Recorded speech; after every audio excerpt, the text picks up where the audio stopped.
भगवद गीता अध्याय 2 श्लोक 10, 11 और 12। संकेत। श्री कृष्ण अब अर्जुन को ज्ञान योग का आरंभिक सिद्धांत दे रहे हैं।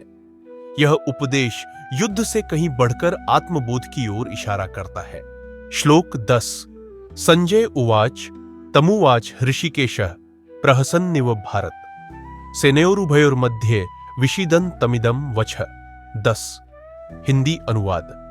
संजय ने कहा, हे भारत। उस समय युद्ध की दोनों सेनाओं के बीच खड़े शोक से व्याकुल अर्जुन से ऋषिकेश श्री कृष्ण ने मुस्कुराते हुए यह वचन कहा। श्लोक 11। श्री भगवान उवाच अशोच्यानन्व शोचस्त्वं प्रज्ञावादांश्च भाष्यसे गतासु न गतासूंश्च नानु शोचन्ति पंडितः। हिंदी अनुवाद। भगवान श्री कृष्ण ने कहा, तुम उन बातों पर शोक कर रहे हो जिनके लिए शोक करना योग्य नहीं है, और फिर भी ज्ञानपूर्ण वचन बोलते हो। ज्ञानी व्यक्ति न मृत प्राणियों के लिए शोक करते हैं, न ही जीवितों के लिए। श्लोक 12। न त्वेवाहं जातु नासम न त्वं नेमे जनाधिपाः न चैव न भविष्यामः सर्वे वयमतः परम। हिंदी अनुवाद।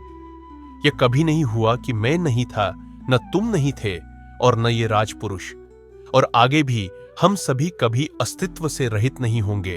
हम सदा रहते आए हैं और आगे भी रहेंगे। तात्पर्य। यहां से श्री कृष्ण का वास्तविक उपदेश प्रारंभ होता है। पहले श्लोक में वे मुस्कुराते हुए अर्जुन से संवाद करते हैं। यह मुस्कान करुणा और ज्ञान की है। दूसरे श्लोक में वे स्पष्ट करते हैं कि शोक और मोह ज्ञान के विपरीत है, और तीसरे श्लोक में आत्मा की शाश्वतता को उद्घाटित करते हैं।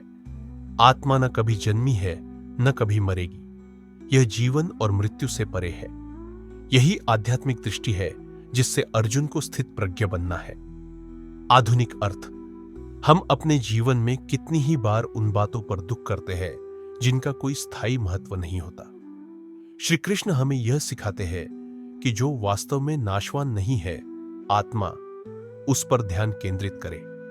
यह याद रखना कि हम केवल शरीर नहीं हैं, बल्कि चेतना है, हमारे दुखों को बहुत हल्का कर सकता है। जब जीवन की स्थितियां हमें विचलित करें, तो हमें उस अनश्वर को स्मरण करना चाहिए जो सदा हमारे भीतर है।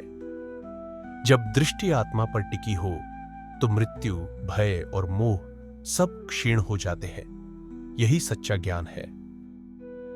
अगले श्लोक के लिए जुड़े रहें और गीता ज्ञान का लाभ लें।